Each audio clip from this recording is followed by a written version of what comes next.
my personal reflection in the message of Serbalot and being a good friend.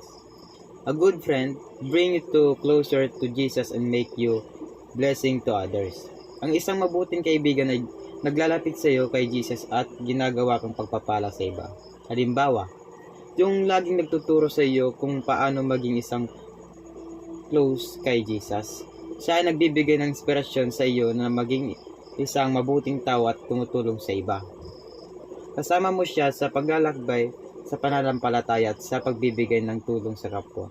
Dahil sa kanya, natututo ka na maging isang ingat sa iyong pananampalataya at maging instrumento ka sa pagpapala sa iba.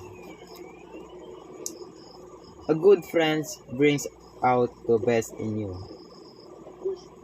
Ito yung hindi ka pinabayaan kahit san ka mang sitwasyon. Nagbibigay sila ng suporta at payo sa iyo kapag ikaw ay nangangailangan ng tulong. Tapat sila sa iyo at hindi ka niloloko o inuinsulto.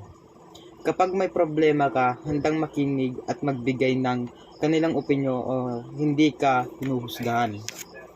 It's helped you to be a better version of your life. Yun lang po. Thank you.